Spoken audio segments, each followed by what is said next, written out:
Hey there, you're watching Go Island. Today we're talking to one of the most prolific authors in the Alberni Valley.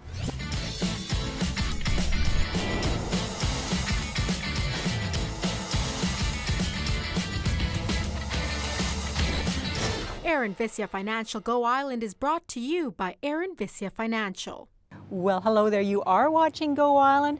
This is the, This Was Then episode. Not quite fully This Was Then, but we are talking to Kris Patterson. Now, you know Kris. He's been in the printing industry in the Alberni Valley almost as long as he's been in the Alberni Valley. His mom, of course, was involved with the paper for years.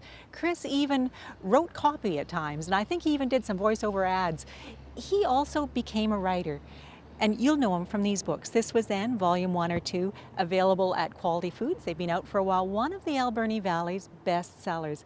And who else am we going to talk to about it but Kris Patterson? Kris, how are you? I'm doing well, Nancy. Yourself? I'm doing great. Now, Kris, when did Volume 1 of This Was Then come out? Volume 1 was worked on for quite a bit in 2011 after my dad passed away, but I originally published it in August of 2012. And were you surprised at how popular these became? Because they really are bestsellers in the Valley. Yes, I was. When I originally did it, I thought it was a good way to sort of honor my dad's work, and a lot of people were telling me how much they missed his column. So I thought it would be a good idea, but honestly, I thought maybe I didn't know what the response would be like, so I put it out and hoped for the best, and people really enjoyed it. Now, just like with your dad, I know when he was writing This Was Then, every time a weekly column came out, he would get emails and phone calls from people saying, hey, what about this? And do you know the third person in the second row? That happened to you. Absolutely, yes. So in between the first volume, which was only ever intended to be a one-off event, we gathered over 1,100 emails to what people wanted to see in the second one.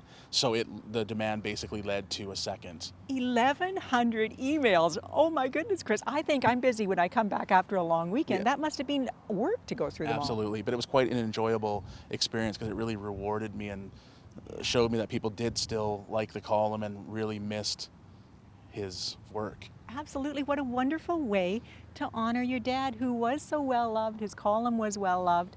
And you know what? The interesting thing is, Kris wrote these two books, but he didn't stop there. And as soon as we finish with Jose Araujo at Showtimes, we're going to talk a little bit about what he wrote next.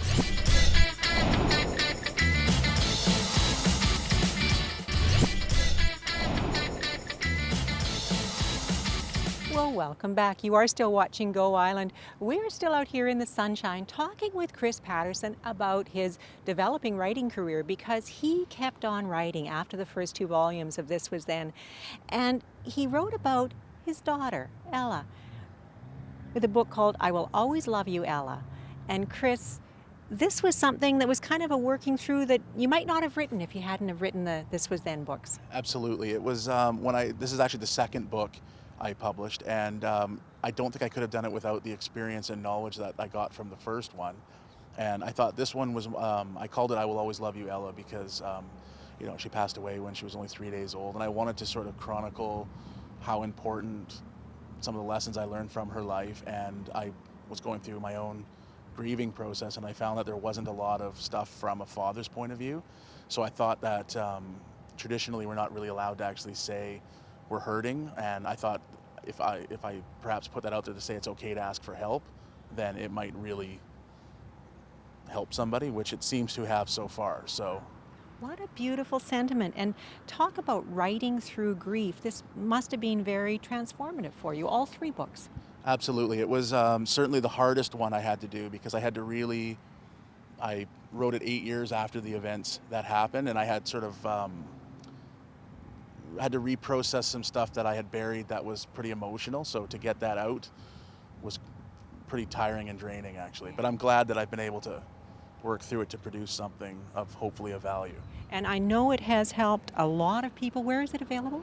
It's available at Curious Coho Books and also at the Rollin Art Center. Wow. Well, a good read, good solid read, lots of good information there. And the interesting thing is Kris didn't stop writing. He didn't stop at 3 books. He's continued on. He's just finished his 5th book. We're going to talk about that in just a minute. But first, we're going to follow Jenny Fortin as she tracks down an invasive species, and Jose Araujo as he takes on some lacrosse players.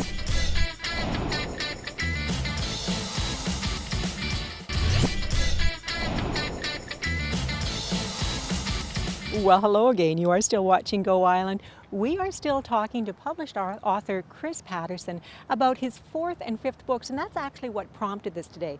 Kris has just published Action, just released his latest book, and we're going to talk to him a little bit about it. It says on the cover, "A Catalyst to Achieve All Your Dreams and More." Does that sum it up pretty much? Pretty much, yes. The book itself really it sort of catalogs and chronicles some of the things I went through with procrastination and just not taking action on my life, and I wanted to make some changes. So this will really showcase a lot of tips and techniques and strategies to move forward with things. Oh my gosh, okay, you're not that old, Kris. He's published 5 books. You can't be much of a procrastinator. A little bit. It's a recent development in taking action. So I got some stuff in there like on goal setting and financial information and stuff like that. Well, holy cow, if anybody can give advice on how to achieve things, it's you. And we didn't even talk about number 4, sales success, because you've worked in sales for years. I basically grew up in sales, and my dad was also involved in selling advertising and working at the radio station for more than 30 years, so I tended to pick up some information from him. And this sales success really, I actually worked on both of them simultaneously, and I was busy at work, so I got a bit of a delay. But I first published Sales Success around November of 2013, and it really coincided with the fact that I was mentoring some new sales reps at the AV Times. Well, to me, this is just astonishing, Kris, that you've got 5 books out now. You're mentoring people, teaching people how to achieve their dreams and more. Where can people find these books? These books are also available at Curious Coho Books, the Rowan Arts Center, as well as Quality Foods. Beautiful. Kris, thank you so much for telling me about it.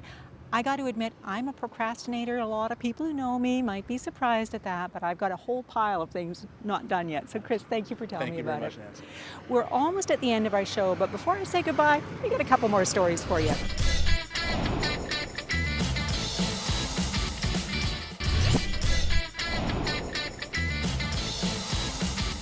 Well, that does bring us to the end of another Go Island. I personally can't believe Kris Patterson was ever a procrastinator. Oh my gosh, he's an inspiration to me. Until we meet again, be good to each other. Aaron Vissia Financial Go Island is brought to you by Aaron Vissia Financial, supporting community and providing personalized advice and service to clients since 1996. Our team is ready to help you with your financial future.